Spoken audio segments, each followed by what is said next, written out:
20-10 loss in Seattle. The Cardinals now hold the second worst record in the league, 1-6. Welcome into Morning Scramble, presented by Verizon from the SeatGeek studios. Alongside Jody Jackson and Zach Gershman, I'm Dani Sureck. It was a frustrating loss because unlike previous weeks, the Cardinals didn't give themselves a chance. Jody, this felt very much like the performance we saw week 1 in Washington when the Cardinals only had 6 days with their quarterback. Yeah, it did. Everything on offense just looked very chaotic.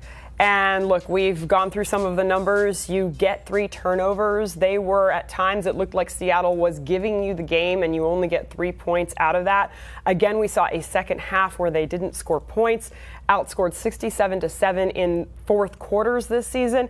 It all added up to really a performance where you said, how are you still in this game, and yet couldn't get over the hump. The only touchdown was just that great effort by Josh Dobbs with his legs.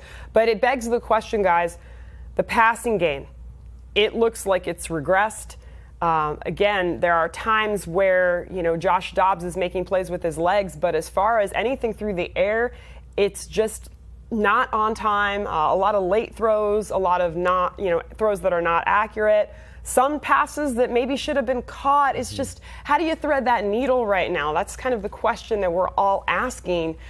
Because, look, the defense kept them in this game. I loved the effort. I loved finding a way. Yeah, they gave up some plays, but they stayed in the fight. Mm-hmm. And on offense, they were fighting as well. But like everyone said, and like JG, who Josh Dobbs quoted after the game, he liked what they were doing, just have to do it better. You just have to execute the plays a little bit better. As much as its execution, though, the chemistry just did not seem to be there. They were so out of sync. Yeah, that there were moments where the passes were inaccurate, but when you just don't have that sort of chemistry, we spoke about how in the past about how it seemed a little bit off with Zach Ertz and how it seemed off with Hollywood Brown. In this case, it seemed off across the entire 11-man offense. It wasn't just passes that were behind players, which we've seen the last couple of weeks. There were multiple situations where there were 2 players near each other, and Dobbs would throw the ball in between them. It was unclear who he was even targeting. Mm-hmm. And that interception that was ultimately called back, the interception was negated. It was one of those passes from Josh Dobbs where you're like,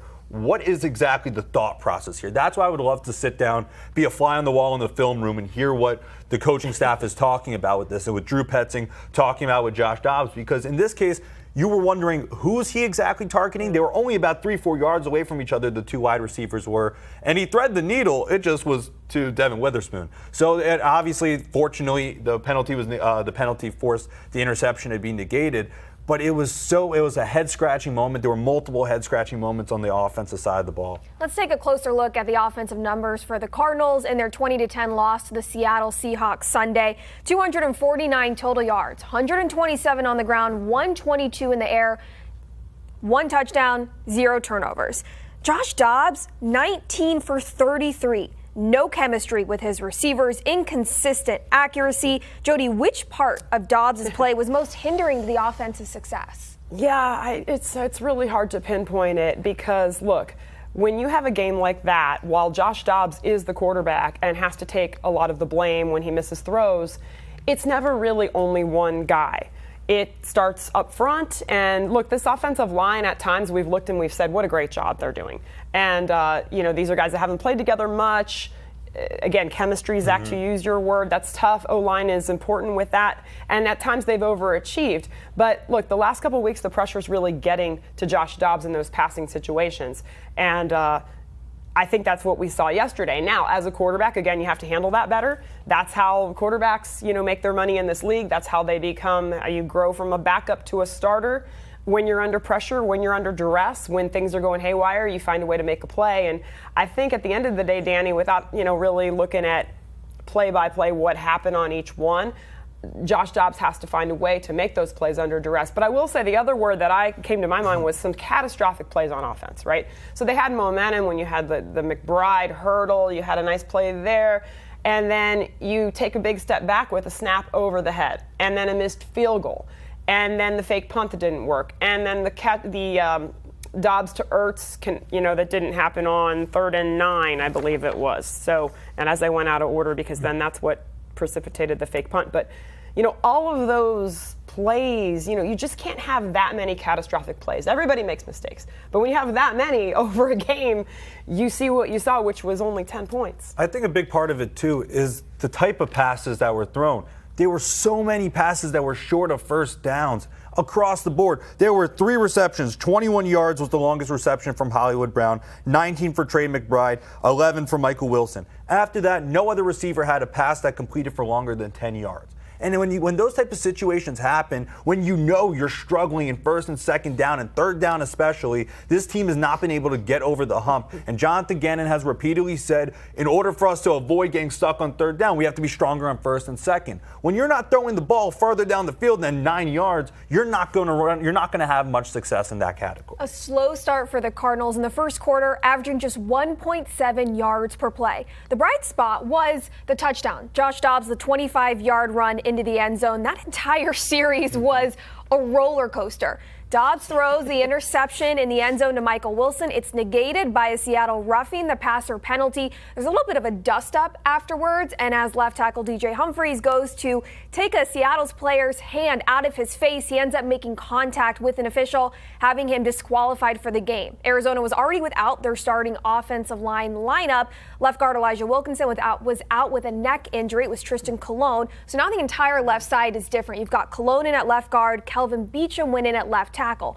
However, mentally, Cardinals responded well because that following play was the touchdown drive. And that ability that Josh Dobbs has to get out of the pocket has been the one thing that has kept the Cardinals in games week after week. We've talked about the passing has not been able to get the job done, but the rushing skills with the running backs and with Josh Dobbs, knowing you have that, and Rondale Moore as a whole, he's done a great job getting in the backfield as well and getting some first downs at that.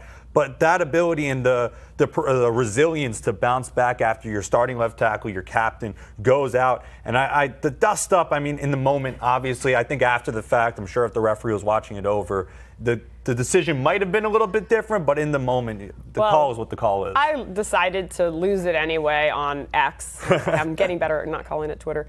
Twitter. And get upset about that. It was inadvertent. But, again, the adult in me knows that contact is contact. We all know how that's called, and so they don't care how or why it happened. And we've seen it before in the past where it's just if you touch the official, you're going to get called there. But, yeah, Beachum, that's why Beachum is here, right? He did a nice job filling in, and he's a guy you can rely on. But, yeah, Dobbs, going back to Dobbs, which was your initial question, that's the one thing, and I kind of ripped him a little earlier for the not making the plays through the air. But, with his legs, he is willing to do whatever it takes. And that's the second kind of angry run into the end zone that we've seen from him. And now he's got, I believe it's more than any other in the league as far as runs of 20 yards or more, I believe it was the stat that I saw, where he's got 5 or 6 of those this season. And I think that's that individual effort and that really just him kind of taking the moment on his back and doing what he can to get in the end zone. And you got to love that. Dobbs was the second leading rusher for the Cardinals in their game Sunday, just behind rookie running back Amari DiMercato. Second straight week without starting running back James Conner, who was on IR with a knee injury. Second straight week with a running backs by committee approach. However, it looked very different. Last week, DiMercato didn't get a lot of snaps. It was heavy on Damian Williams and Keontae Ingram. Different story this week. DiMercato with 58 rushing yards on 13 carries, also had some yardage in the air. He stepped up as your starting running back. Yes, he did. And the fact that Amari DiMercato had that undrafted rookie mindset, he spoke after the Bengals game where he had that touchdown.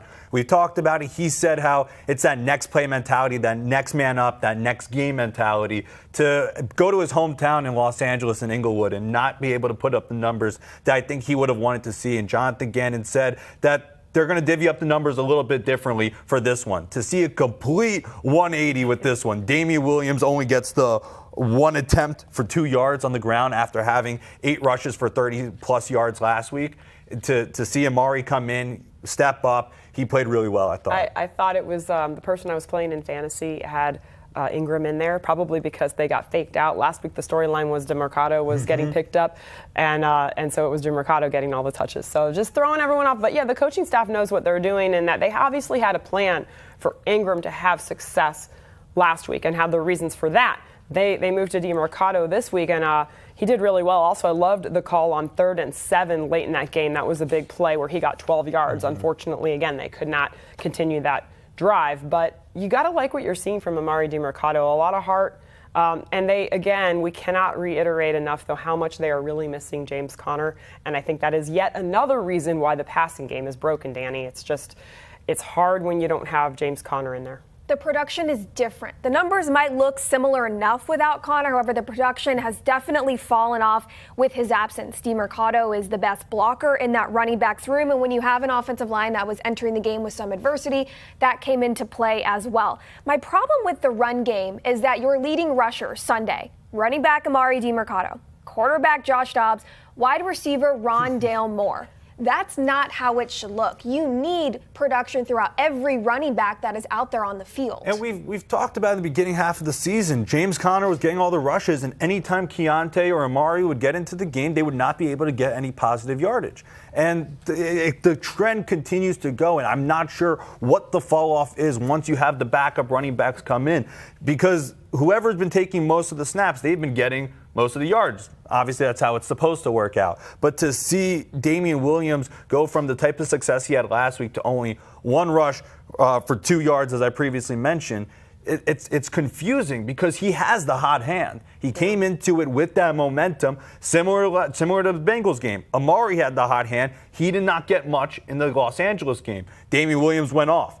Damian Williams did not get much in this game. Emari went off. So that running back by committee, I understand, is a good philosophy, but it's selective running back by committee because it's whose number is going to be called for that game. You have the ability to rush with whoever you want, but the backups have not been able to get much yardage going. Overall, not enough production by Arizona's offense. Just 5 for 15 on 3rd down, 3 points off 3 turnovers. Let's take a look at how the Cardinals defense performed because they took care of business through 2 turnovers plus that one on special teams and just held Seattle to only 3 points despite 2 straight red zone trips. Jody, the big talking point, safety Budda Baker making his return, missing 5 games with a hamstring injury. Where was Baker's presence most evident in the Cardinals' defensive performance? Well, I think, a lot of places throughout this game, Dani, just providing some stability, providing the veteran presence. We saw him in coverage at times, some good, some not so good, but, that's par for the course in the NFL. I think, though, he looked good. He looked like he was ready physically to go. I think Budda's always mentally ready to go.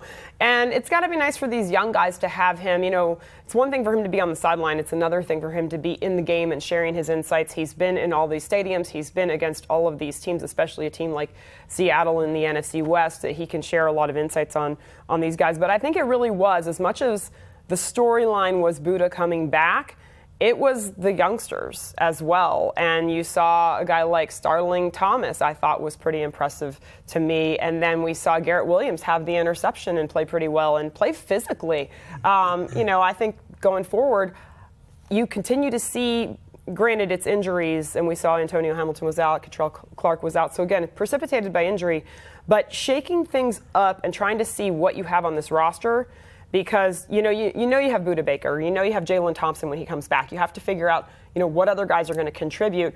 We didn't see Kevon Wallace. Mm-hmm. Again, that continues to be that shaking up by the coaching staff to try to figure out exactly who's going to contribute back there. To one point about Budda, Seattle's the game that he's always going to circle on the calendar. He's the hometown kid there, and when he was placed on IR, that game was in jeopardy, and he did everything he could. It was about a 6 to 8 week recovery. He got back in 4.5, 5 weeks, and he was able to play in this game. I think what Budda Baker brings to the table, as much as he had the 6 tackles, the 1 TFL, was tied for Andre Shacharit for leading the team in tackles, it's the ability to just have an opposing offense circle him on the field when you're watching tape. Jonathan Gannon said to us during training camp, Budda Baker has the ability to make opposing coaches say who the pause for 2 seconds is that guy.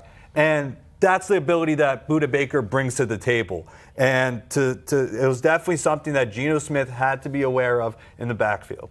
Budda Baker is built different. There's a reason defensive coordinator Nick Rawlis earlier in the week called Baker the eliminator. Having him on the field, his technique, how much ground he covers really affects in a positive manner the rest of the defense. Baker's also built different. When I was on the sideline pregame, it was about 53 degrees, no sun shining. Everybody on the field was in pants and a sweatshirt. I was wearing 2 jackets. Baker was warming up in shorts, just shorts. Yeah. Truly built different. Like you said, he's used to that weather, but Budda, I think when he gets that adrenaline going, he's not like the rest of us that needs some layers. Chicago, Pittsburgh, Philadelphia, all in the latter half of the season. That's when I want to see how. I mean, I know Budda Baker's built different, but if he could do that then man, you're really built different. Also a great performance by rookie cornerback Garrett Williams, making his season debut after tearing his ACL roughly a year ago. Williams became the first Cardinals rookie to have an interception in his first career game since Hall of Fame cornerback Aeneas Williams back in the season opener against the Rams in 1991. Zach, what relief did Williams provide in the secondary? I think it was also just a breath of fresh air, having a new face go out there, somebody that has had that fire and that desire to want to go out there and play football. He did well. The stats, I mean, obviously the interception is the key thing that stands out. The 2 tackles are only that. They're just the 2 tackles. But knowing that it was somebody that has fresh legs under them, it has the ability and the fire in their gut to want to play. That's something Gannon has repeatedly said. He wants people that have that look in their eyes. And Garrett Williams has come to the table with that look in his eyes, and he stepped up, and to get that first interception out of the way, I know he spoke about that post-game in the media scrum. He said to get that out of the way is huge. Now it's a matter of letting the game slow down. He already said on the radio, it slowed down from the first half to the second half. As these games continue to progress, the game's going to continue to slow down, and we're going to see Garrett Williams hopefully evolve to being a star starting quarterback. Yeah, they picked him for a reason, and they knew he'd have to rehab the injury, and it would take some time. And to see him come out and have not only that fire, but just see that talent, because again, this is a team that when you draft on character and talent. When you see that come together, I think that's what we're going to see from Garrett Williams, and he should be a great addition as far as getting that experience this year and then growing into a player they can really count on. Williams said he didn't feel like there was much of a learning curve, just that speed, which he said was very different than the speed of practice. Cardinals held scoreless in the second half. Jody, there were some opportunities, however, unable to take advantage of it. Take us back to that fake punt in the fourth quarter. Yeah, I mean, there were a lot of turning points, Dani, that were offensive inefficiency, right? You make and that's why, your word to start the show was frustrating. I think we all felt the frustration that if you had just made a couple of plays, you could have scored. You could have continued to drive. And so when you look at the fake punt, I think it's clear that the element of surprise, which was, I think, exactly what the coaching staff was banking on, was gone. It was gone once the punter moved out to the left. And quickly then you saw Clayton Tune enter the game, which we've all been excited to see. He threw the ball for 4 yards to Michael Wilson, but there were a couple of Seattle defenders right there who had really sniffed that out. And unfortunately, look, I'll just say this right now. I'm hesitant to question Jeff Rodgers because he does a terrific job. We've seen it time after time, year after year. A guy that I think will be a head coach in this league at some point. But his special teams, the design of the plays, all of this is usually spot on. So I don't know exactly what was supposed to happen. I don't know what I'm guessing. I won't even get. But obviously it was clear. I know Michael Wilson said maybe he wasn't the first read there, or maybe they thought if you have that element of surprise, does he run 4 or 5 yards? Does he run 20 yards? That is another option, but I can't go through all the different permutations of maybe what was supposed to happen there. I think a few of them are pretty clear, but it's clear it didn't work out. Why is that one turning point? It's one of many turning points, really. I also look at the fact that the bad snap set you back after some momentum plays. You had them I mentioned the hurdle and all the excitement there, which, by the way, I loved how James Conner was pretty excited to, hit Trey McBride on the helmet when he came over. He liked those either stiff arm, a hurdle, a big boy play, right? Where you either run through someone or McBride jumping over someone. So, they had that momentum going. Then the bad snap takes you back, and then they gained yardage on the next 2 plays, but then you end up missing a field goal. Just too many plays that didn't work out. And I like the thought of the fake punt, obviously, just to try to try to do something, but they couldn't execute it, and it was 0 for 3 on 4th down, which again, it's never easy. Sometimes on 4th down, hard to convert, but especially 4th and longer. You'd like to see them be able to 4th and short, be able to run the ball. You have to be in 4th and manageable, so it just didn't work out yesterday. I like the idea of going for it on 4th down, but on that type of fake punt, Seattle sniffed that out from the jump. Once Blake Gillikin went to the left side of the field, they already had everybody lined up ready to go. And when Clayton Tune slung the rock, not a single player was beyond the 1st down marker. So at that point, no matter what it is, you're not getting the 1st down. So when you go into it already like that, obviously hindsight's 20/20. I would have said call the timeout. But then again, I just saw the Cardinals not converted. So obviously I'm going to say that. But I think in those type of moments, you want to see Clayton Tune. You want to add that element of surprise. Bring Clayton Tune in. That's something that's definitely different. With that being said, though, you have to be mindful of knowing that you are driving down the field. You need any opportunity you could get. A fake punt could definitely change the momentum, but it could also really hurt you. And in this case, it really hurt the Cardinals. Cardinals gained 4 yards on that play, still 5 short. Seattle would score what would end up being the final field goal for a 20-10 final score on the following drive. Let's take out the whiteboards. Time to have some fun after talking about this performance. We're going to go into our Songbirds segment. Pick a song that represents how you felt either watching the game or on this Monday morning. I guess I'm going to go another loophole or needs approval here, but Zach said it was okay. Approval. So I gave it's not so much the title as the lyric of this song, so I don't know how to work a pen either, so this is great. It's going really well. Zach, you're finished first. All right, so I figured with my entire social media feed was filled with Taylor Swift yesterday because of Travis Kelce and the stat graphic. So I was looking at depressing Taylor Swift songs. I decided not to go with any of them. Instead, I went down the Seattle route, and I went with Macklemore's Over It. Because I think Macklemore's a Seattle native. He's a big Seattle fan. I'm really over with how the second half has gone for the Arizona Cardinals. Week after week after week after week after week after week. That's the 6 that we've had so far. It's been just repeatedly that second half has hurt you. 101-30 in that second half, the score total.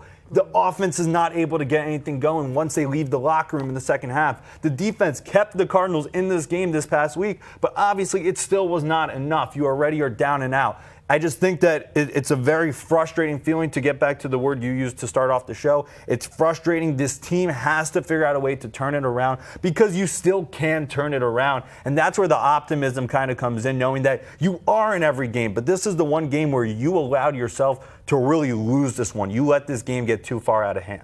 Jody, your song? Okay, so follow me here. It's going to take a moment here. Opposites Attract, which is by Paula Abdul, by the way. Loved her back in the day. But if you're wondering where I'm going with this, one of the lyrics is 2 steps forward, 2 steps back. And unfortunately, again, to your point, Dani, when you opened the show with saying it looked like week 1, I just feel like they've made some strides on offense.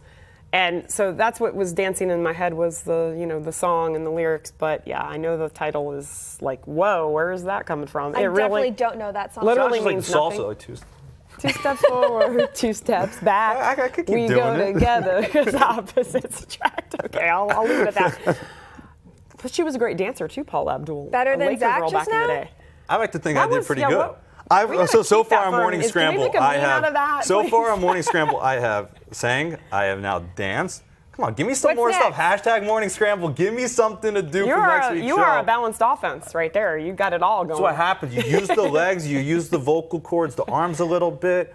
Dani, just take it away. Let's go, Dani. Yeah, how about I take us gotta away do from better that? next week, but- I also picked a song based off one lyric, and I went with Rich Flex by Drake and 21 Savage, simply for the lyric of 21, can you do something for me? This is for you, Nice. Garrett Williams. Incredible performance, incredible debut in his career. Just the way that he was flying all over the field. The cornerback was getting more of those reps in the slot corner position. That incredible interception just outside the end zone to stop a touchdown. Very impressive with what we saw from the rookie cornerback, and also hearing from him post-game that he's happy to have that interception out of the way, already looking ahead for improvements that he can still make. He's one of those cornerbacks that is not satisfied. He could have been a first-round pick if he did not get injured at Syracuse. Now he's coming into this with that chip on his shoulder, has been eager to play, and to have the type of performance in their debut, a lot of players dream of having a debut like Garrett Williams have. I think he would have hoped to have come away with the win as well, but kudos to number 21. Let's talk about what everybody's been wanting us to talk about, shall we? The second thing everybody wants us to talk about, Zach, quarterback Kyler Murray. Will he be making his return to the field Sunday at State Farm Stadium against the Baltimore Ravens? Murray has been designated to return. He started practicing last week for the first time coming off that ACL injury last December. Cardinals have 21 days to activate Murray to the final 53-man roster, which in turn can have him active on game days. Jody, realistic that Murray can play Sunday?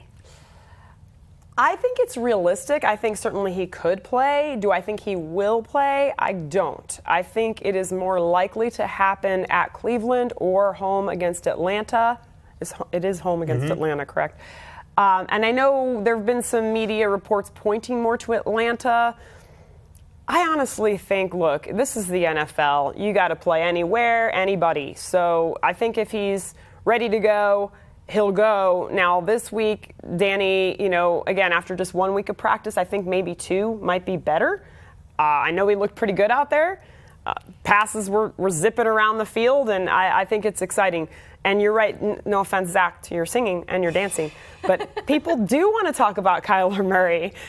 All right, I see how it is. They might also want to talk about Zach after watching today's show. They might. But, Kyler is that lightning rod, okay? He's a guy that has skills and talents that very few quarterbacks in the league currently have. And in some ways, none of them have exactly what Kyler can bring. And so I think we're all excited to see that in this offense. We're excited to see if he can, make some of those plays that just have been a little bit off, right? And kind of connect everyone on this offense, bring it together. And we've seen that years past at times. But then last year in particular, before the injury, we wondered, where did it go? Why is it not happening? But this is an entirely new coaching staff, and so we want to see this all mesh together. So I'm going to go with one of those other 2 games. I'm not sure. I think we're getting excited, though. It's kind of like, okay, Christmas is coming. Is it holiday time? Is Kyler coming back? And again, no disrespect. Josh Dobbs has given his heart and his soul to this team, and he's done a fantastic job while we are all waiting for Kyler to come back. I might throw a monkey wrench in this conversation and say, maybe, do you guys expect to see Clayton Tune at all? Maybe I throw that in? Okay. I would hope so. Maybe there's been some talk. I'll just throw it out there again. Talk about, do you put him out there next week if it's not going to be Kyler? I don't know. Again, he was in there on the one play because it was a fake punt, a trick play, essentially. I think they have a plan for him as well. But it all really is according to, maybe it has to do with how practice goes, guys. Maybe it's really, I don't know that the coaches have their minds made up on this. I'm not sure if they do or don't. The reason why I said no so abruptly about Clayton Tune is because I feel like Jonathan Gannon's the type of person, the type of head coach that won't let his team feel like that they gave up. And in a sense, if you put down Josh Dobbs and you bring up Clayton Tune, I feel like you're basically saying we're giving up till Kyler gets back. And I don't feel like that's the type of guy and the type of head coach that Jonathan Gannon is. Is it realistic for Kyler to get back and play next week? It is realistic. It's a possibility. Hollywood Brown spoke post-game. They're really close friends, not post-game, during practice week, and said how, Kyler's got something to prove, and he's able to prove that he is still one of the best quarterbacks that you talked about in the NFL, the type of skill set that he has. I do think because the coaching staff recognizes the type of valuable piece that they have in Kyler Murray, they're going to go into it trying to slow play him into this, kind of how Izzy Wilfork has talked about it, saying that they're going to kind of slowly put him into this, and that's why I feel like it's going to be the game against Atlanta, like most signs are pointing towards, because you bring it back home, you bring him back in his environment that he's ready to play in, and in this case, you give him that 3 weeks of practicing as well. I will proudly wear the title as optimist. I think there is a good chance we see Kyler Murray take the field Sunday at State Farm Stadium against Baltimore this week. I like it. It is bold. I like it. Kyler Murray is a different type of competitor. We know that by now, and we know how smart he is. He has been in the film room. He has been watching practice. He has a good grasp on the scheme. He's been talking with offensive coordinator Drew Petzing about the plays he likes and doesn't like. Getting out there at practice and physically going through them is a different story. However, I think it's most realistic that regardless of when Kyler Murray returns to the field, we will see him ease into some of those new aspects that he hasn't really had to deal with a lot in his career. Playing under center more play action. I think if you're already going to ease those parts of this offense in and Kyler Murray is physically and mentally feeling ready to play, I don't see why you'd hold him out.